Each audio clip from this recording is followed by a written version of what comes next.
partie de conversation et ce soir on converse des divisions qui agitent la société israélienne, notamment autour du projet de réforme judiciaire promu par le gouvernement israélien.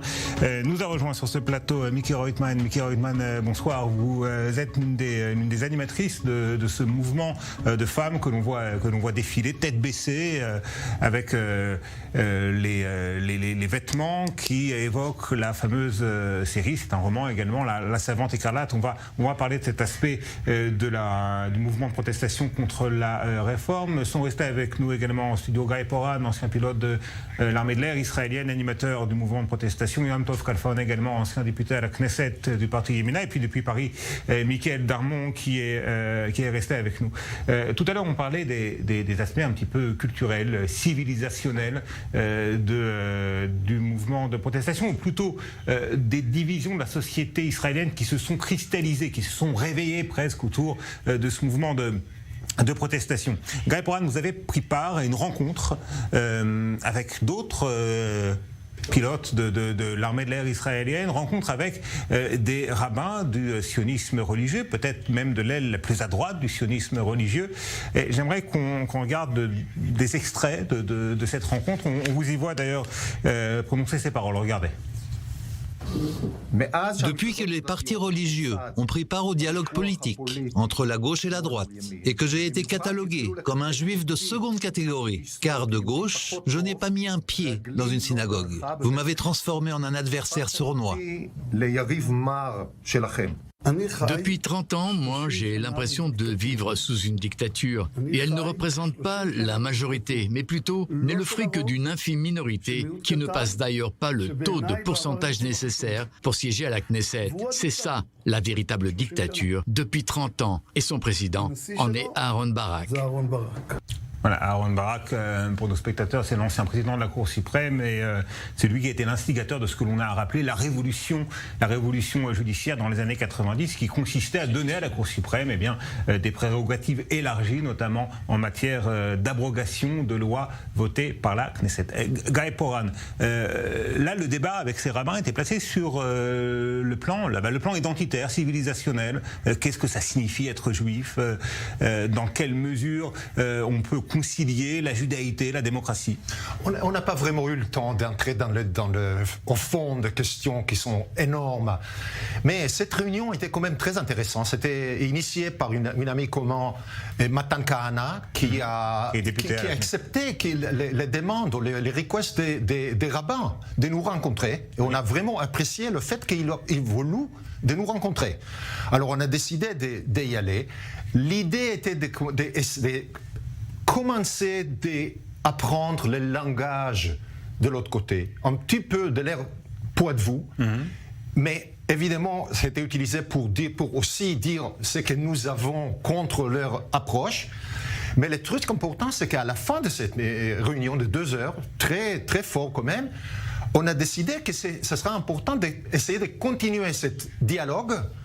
Et c'est ça qu'on est en train de planifier maintenant. Alors c'est formidable, mais en vous écoutant, en écoutant ce rabbin dont j'ai oublié le nom, peut-être que Eliyahu. le connaît.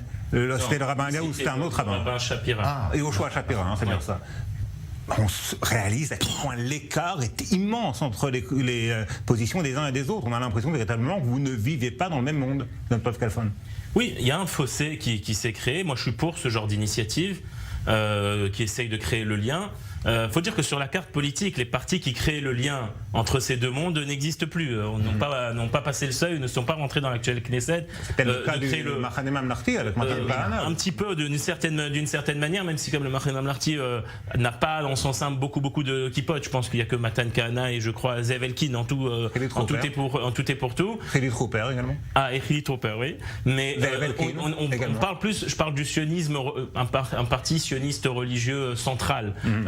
Qui existait pendant de nombreuses années, qui s'appelait le Mafdal, et puis après le Beit Yehudi, n'existe plus aujourd'hui à la Knesset. Et donc c'est bien qu'il y ait ces initiatives entre ces rabbins qui n'ont pas voté pour le parti de Gantz, mais qui ont voté probablement pour le parti de Smotrich, et les pilotes pour, oui, créer ces liens, parce qu'en fin de compte, on vit tous dans le même pays. Yom Tov et Guy également, mais qu'il a l'écart entre ces représentants de l'Israël laïque, ces pilotes, et les représentants de l'Israël très, très observants, très conservateurs, parfois il s'exprime justement sur la question des droits des femmes, et j'aimerais que l'on voit des images qui sont très marquantes et qu'ont marqué les Israéliens, et même au-delà, puisqu'elles sont devenues même dans le monde entier un petit peu le symbole, l'emblème ou l'un des emblèmes du mouvement de protestation contre la réforme. Ces femmes en rouge, elles sont de plus en plus présentes, de plus en plus nombreuses également dans les rassemblements. Encore une fois, elle défile tête baissée, manière de symboliser l'humiliation peut-être qu'elle risque de devoir ressentir dans un cadre de prise de pouvoir un petit peu dictatorial qu'elle dénonce. Mais est-ce que on ne va pas un petit peu trop loin, Mickey Roitman? Parce que lorsqu'on a en tête les images, le scénario de La Servante écarlate, le livre et la série, eh bien, elle décrit une dictature terrible dans lesquelles les femmes sont devenues des objets qui servent uniquement, voilà, cette image est très parlante, des objets qui servent uniquement à procréer. Est-ce que véritablement il y a un risque que l'on se rapproche même un tout petit peu de ce genre d'extrémité? On le voit déjà aujourd'hui, c'est-à-dire que si on regarde ce qui se passe aujourd'hui à la Knesset, on a des lois qui excluent les femmes de l'espace public, dans les autobus, dans les piscines, des plaintes du député Rothman contre l'arrêt Alice Miller. Il dit que c'est parce qu'elle est gentille que la Cour suprême l'a laissé devenir pilote. On veut nous exclure de la société pour contenter 20% de la société, eh bien on exclut 50% d'autres, les femmes. Mais Michael Darmon, depuis Paris, l'usage de ce symbole, celui de la Servante écarlate, ne vous paraît-il pas, et est-ce que c'est pas le regard d'ailleurs que l'on porte sur ce mouvement en France, un petit peu trop exagéré, étant donné, encore une fois, que le monde dystopique décrit par le roman et la série est véritablement un monde cauchemardesque? Oui, on peut comprendre effectivement que la force du symbole est là pour frapper les esprits. Un symbole, c'est pas fait pour être tiède. Donc, bien évidemment, il y a un choix qui est fait de pouvoir interpeller, de pouvoir provoquer. Je note que c'est intéressant de voir que cette fois-ci, le symbole puise dans l'univers fictionnel et romanesque qui est maintenant en grande partie le nôtre, en l'occurrence celui de cette série.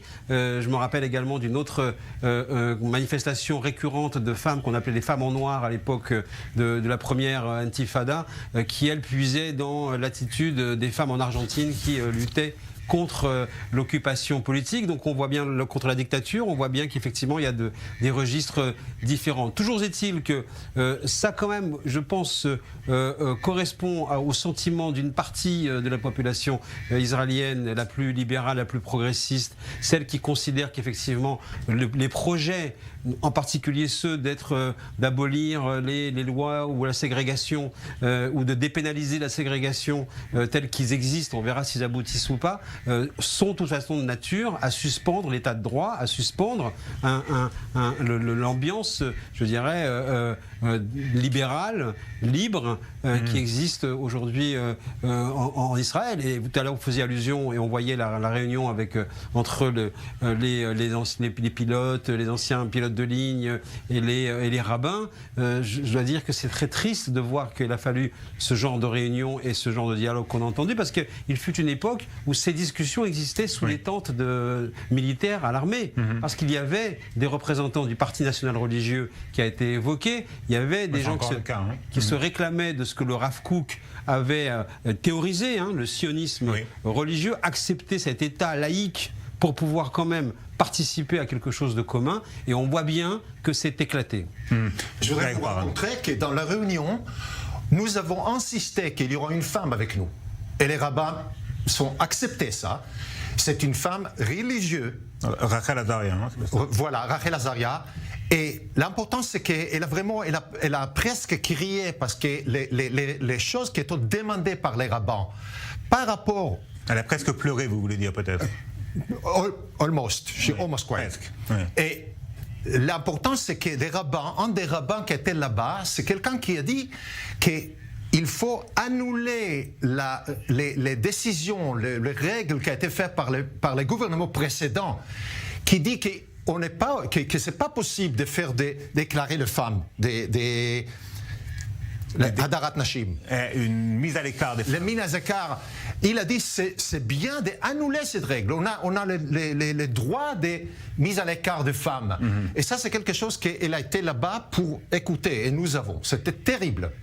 Je ne veux pas me faire l'avocat du diable en l'occurrence et je pense que grâce à Dieu en Israël nous vivons dans un pays libre et avec une liberté totale pour les femmes. Certes, il y a des initiatives, il y en a eu une à la Knesset concernant vérifier comment les femmes sont habillées à l'entrée du kotel. Dès qu'elle a été évoquée, elle a fait tout de suite scandale, elle a été retirée donc des propositions. Donc ça veut dire qu'il y a quand même une Knesset et encore un pays assez dynamique, on ne laissera pas ce genre d'initiative. Mais juste pour répondre par rapport à la position de ce rabbin, il y a oui une demande de la part des rabbins et aussi de la part des femmes religieuses du droit à la mise à l'écart. Je m'explique. Aujourd'hui, une femme Haredia ultra-orthodoxe ne peut pas assister à un concert, par exemple, mixte. Je vous interromps parce que j'aimerais qu'on commente. On va revoir ce dessin du caricaturiste Guy Mora de Yedot Achronot. Voilà, c'est une limitation de la liberté guidant le peuple, le fameux tableau de la croix.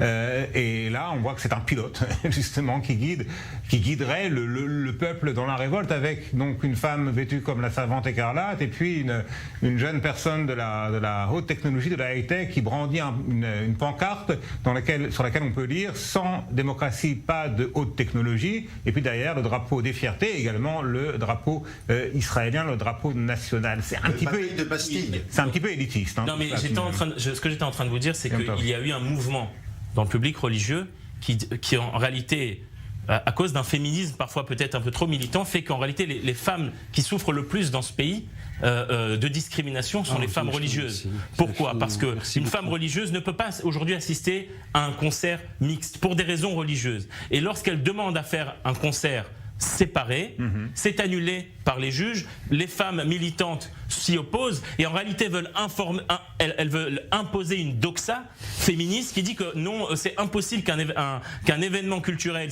séparé homme-femme vienne mettre en avant les femmes. Et en réalité, en faisant ça, les premières victimes de cela, ce sont ces femmes religieuses qui ne vont pas arrêter d'être religieuses et qui ne vont pas arrêter de garder leurs valeurs. Et on a un problème, c'est qu'en réalité, ce féminisme, en voulant défendre le droit des femmes, on porte atteinte aux femmes. J'aimerais que Miki Reutemann réagisse à ce point-là, justement. C'est un peu démagogique, désolé de le dire ainsi, c'est un peu démagogique de dire les femmes ultra-orthodoxes le veulent. Nous avons des femmes ultra-orthodoxes au sein de notre mouvement, donc de dire toutes les femmes ultra-orthodoxes veulent... Est-ce que vous êtes d'accord qu'il y ait un événement séparé homme-femme, vous, dans votre mouvement ? Parce que Merav Michaeli, par exemple, du Parti travailliste, y est opposée. Elle dit qu'il ne peut pas y avoir d'événement séparé homme-femme. Si c'est financé par des fonds publics, non. Si c'est financé donc de manière privée, une mairie qui voudrait organiser un concert, la mairie de Bnei Brak par exemple, ce sont des fonds publics. Bnei Brak, il n'y a pas de problème. La mairie de Bnei Brak qui veut organiser un concert pour les femmes ultra-orthodoxes de Bnei Brak, elles n'ont pas le droit. C'est assez discriminatoire ce que vous évoquez là. Une mairie, ce sont des fonds publics. Mais pourquoi les femmes religieuses n'auraient pas le droit de bénéficier des fonds publics pour avoir de la culture elles aussi ? Parce qu'elles sont religieuses, elles sont obligées d'être comme vous.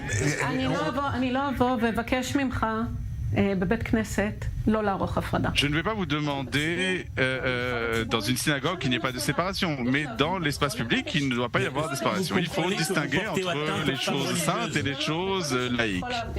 Quand c'est du sacré, vous pouvez faire ce que vous voulez. Yom Tov, je ne suis pas persuadé que Miki Reutemann est terminé. Un concert, c'est pas religieux. Pourquoi une femme religieuse ne peut pas assister à un concert ? Miki Reutemann. Parce que vous les défendez des droits, mais laissez-la parler. Yom Tov Kalfon, laissez-la parler. J'aimerais réagir à cela. Aujourd'hui, au Kotel, effectivement, on peut condamner à 6 mois de prison quelqu'un qui n'est pas habillé décemment. C'était un jeu politique, on a essayé de faire repasser cette loi, mais c'est déjà la règle actuelle. Ce qu'on a essayé, c'est qu'il y ait que la séparation entre hommes et femmes au Kotel soit soit inscrit dans la loi. C'est-à-dire qu'aujourd'hui, si je veux venir avec mes enfants et avec des adultes, aller au Kotel et réaliser mon droit de prier ensemble, eh ben, je n'ai pas le droit. Vous portez atteinte à mes droits.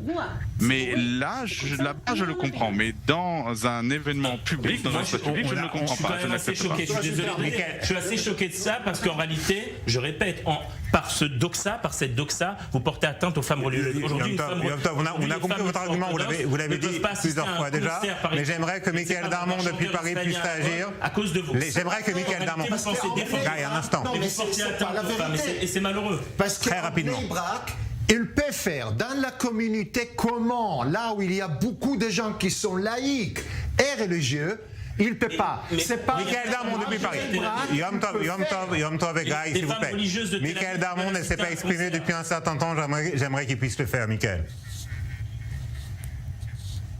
Non, mais j'écoute avec beaucoup d'attention les débats et même les affrontements, parce que là, on est arrivé vraiment au cœur du sujet. Et j'écoute aussi avec beaucoup d'attention la rhétorique de M. Khalfan, qui évidemment est celle qui est utilisée par tous ceux qui veulent installer sur l'espace public, c'est-à-dire la séparation entre les hommes et les femmes dans l'espace public. Il n'y a pas qu'en Israël, ne croyez pas de ce point de vue-là que vous êtes au fond à l'avant-garde. Il y a d'autres pays, malheureusement beaucoup moins exemplaires, qui ont déjà installé ce genre de séparation. Ce sont les pays où le rigorisme musulman est installé, et de ce point de vue-là, bien évidemment, on voit bien qu'il y a une tentation et une tentative d'aller vers ce séparatisme religieux, parce qu'à chaque fois, c'est la femme qui paye. C'est la femme qui est l'objet politique depuis la nuit des temps, et en particulier dans les pays où il y a un problème avec l'état de droit et avec la démocratie. On voit bien que la tentation ou la tentative d'une partie aujourd'hui des autorités israéliennes est d'aller vers cette direction. Et de ce point de vue-là, on comprend aussi qu'on est, comme je disais tout à l'heure, dans une tension fondamentale. Et je ne sais pas comment elle se terminera, et c'est pas à moi de le dire, mais on voit bien que la tension, elle est fondamentale, et que c'est pas un petit discours par-ci par-là ou je dirais une concession donnée au coin d'une virgule qui va calmer les esprits. J'aimerais tout de même qu'on recentre un petit peu le débat. Est-ce que véritablement, et Michael Reutemann, la question s'adresse à vous en priorité, Guy et Yom Tov vont y répondre également plus tard, est-ce que véritablement cette réforme judiciaire voulue par le gouvernement risque de remettre en cause le statut des femmes dans la société israélienne? La réponse est oui, très clairement. Si on a la clause de contournement de la Cour suprême, on pourra voter des lois discriminatoires. On pourra dire, par exemple, que quelqu'un qui a une boutique n'est pas obligé de vendre aux femmes ou de vendre à des homosexuels. Et donc, il y a cette clause de contournement de la Cour suprême, on pourra la Knesset qu'un gouvernement pourrait véritablement légiférer et prendre des décisions qui vont vers ce genre de discrimination? Est-ce que véritablement, parce qu'il y a tout de même une possibilité pour la Cour suprême, même dans le cadre de la réforme, d'avoir son mot à dire? Alors, commençons par ça. Alors, dans le cas de la réforme, la Cour suprême ne pourra pas réagir parce que le gouvernement, enfin la Knesset plutôt, pourra dire qu'elle n'a pas raison, elle pourra la contourner. Et ces lois sont d'ores et déjà écrites par la coalition. Il y a déjà des propositions de loi qui sont à la Knesset. Ce sont des lois qui existent, qui sont en préparation. On les voit déjà aujourd'hui. Par exemple, est-ce qu'on peut avoir des heures de baignade séparées dans les parcs nationaux? Non, ils veulent annuler ça aussi. Le mouvement féministe, ultra féministe, veut annuler ça. Il y a eu une piscine qui a fermé à Kiryat Arba à cause de cela. Un exemple personnel. Vous voulez alors, faisons des heures séparées au Kotel pour que je puisse venir aussi avec ma famille? Encore une fois, et puis cette relation donnant-donnant, je suis désolé, c'est pas parce que il y a dans les synagogues une séparation que vous allez empêcher les femmes religieuses d'avoir le droit. Vous portez atteinte aux femmes. Vous avez pas la moindre empathie envers les femmes religieuses. Et moi, c'est quelque chose qui me dérange parce que j'ai l'impression que vous ne défendez uniquement pour défendre les femmes non religieuses, vous êtes prête à porter atteinte aux femmes religieuses. J'aimerais que Mickey puisse répondre, parce que ça c'est un argument que vous avez exprimé maintes et maintes fois. Mais... Non, mais il a été aussi c'était très caricatural du côté de Michael Darmon. S'il vous plaît, Yom Tov. Je suis 1 contre 5 ici, il y a 5 personnes qui ont la même opinion autour de ce plateau, enfin vous 3 et 4, 1 contre 4, je trouve ça assez désagréable. Je suis un journaliste d'une neutralité exemplaire, et j'ai envie d'aimerais un dialogue avec non, mais j'aurais pas eu de réponse. Est-ce que vous avez la moindre empathie envers les femmes religieuses? C'est qui demande une femme religieuse qui veut se baigner, elle n'a pas le droit de se baigner avec des hommes par ses propres croyances à elle, pas celles de son mari. Laissez à Mickey répondre.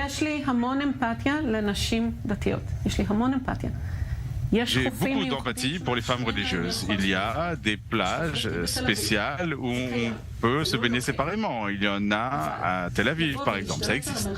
Mais prendre le contrôle de l'espace public d'une manière générale et dire on pourra le faire partout et toute mairie qui pourra utiliser les fonds publics pour faire ce qu'elle veut et séparer les hommes et les femmes, en fin de compte, on dit ce sont les droits des femmes. Mais ce qui se passe en fin de compte, c'est qu'on va avoir des événements uniquement pour les hommes où les femmes ne pourront pas participer.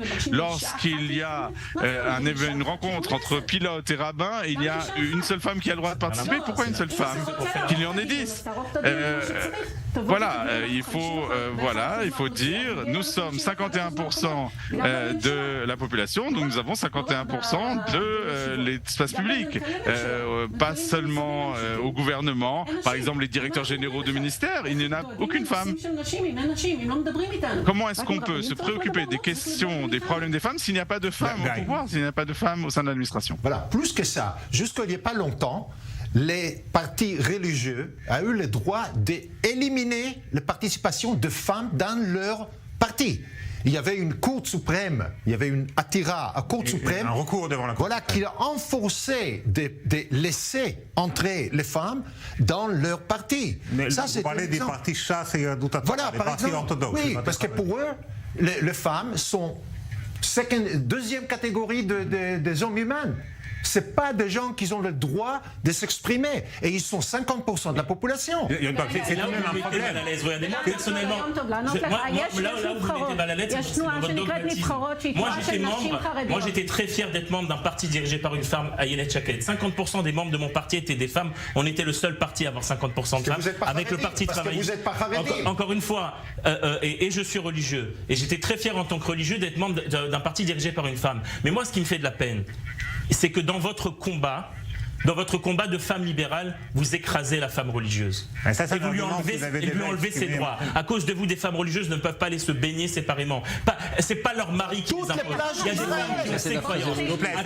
À cause de votre combat, il y a un concert qui a été un point. À chaque fois que j'ouvre la parole, mais c'est toujours le même argument. Il y a un concert à Tel Aviv. Il y a un concert à Tel Aviv qui a été organisé par des fonds publics par la mairie de Tel Aviv pour les ultra-orthodoxes de Tel Aviv. Hommes, femmes, enfants. Et comme tout événement ultra-orthodoxe, ce concert était séparé. Il a été annulé à cause de... Donc ces enfants ultra-orthodoxes de Tel Aviv n'auront pas eu leur fête. Ces femmes ultra-orthodoxes n'auront pas eu leur fête. Sous prétexte de défendre des valeurs libérales et de défendre des droits, vous en écrasez d'autres. Et ça me désole. Yom Tov, répondez à cet argument. Tout d'abord, vous parlez au nom d'une femme. Alors, amenez une femme ultra-orthodoxe. Qui êtes-vous? Vous ne pouvez pas parler au nom des femmes ultra-orthodoxes. Il y a des... montrez-moi des femmes ultra-orthodoxes qui ont été élues, qui diront qui êtes-vous pour vous exprimer. Baigner séparément ou assister à des concerts séparés?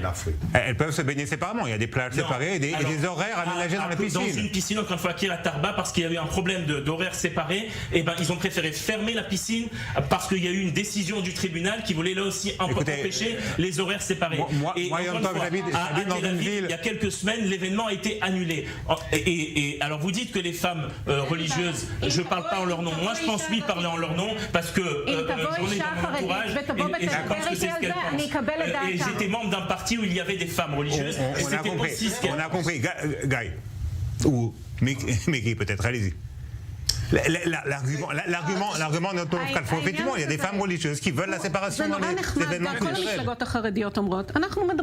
les partis religieux disent nous parlons au nom de nos femmes. Et où sont leurs femmes? Leurs femmes ne sont pas représentées. Donc laissez les femmes parler. Et peut-être qu'on pourra arriver à un compromis. Pour l'instant, vous ne laissez pas les femmes parler, donc ne parlez pas au nom des femmes. Les femmes n'existent pas dans la société ultra-orthodoxe, et tant qu'on ne les laissera pas parler, on n'a pas de quoi débattre. Et la demande on de les cache. plage qui dit Monsieur Khalifa, le problème c'est qu'il y en a de plages, même à Tel Aviv, qui est très laïque. Pour les religieux. Le problème, c'est qu'il veut avoir beaucoup de plages. Des événements culturels. Et effectivement, dans le monde haredi, le principe d'une séparation entre hommes et femmes est un principe qui est central. Parce que Tel Aviv, c'est une ville qui est, il y en a beaucoup. Les majorités sont laïques. À Bnei Brak, on en arrive à la fin de l'émission. On en arrive à la fin de l'émission. Laisse-moi finir. S'il faut un conseil. On va laisser le mot de la fin. On va laisser le mot de la fin. On va laisser le mot de la fin. Non, mais on peut pas comme ça. Le mot de la fin, Mickey. Moi, donne un exemple du monde universitaire. Il y a des études qui sont séparées et maintenant on demande que des professeurs de sexe femmes. Merci Mickey Rothman, merci Gaël Boran, merci également Tom Calfon et Mickaël Darmon depuis Paris. Merci à vous d'avoir suivi cette émission Katagité. Vous l'avez vu, rendez-vous la semaine prochaine avec une femme, donc avec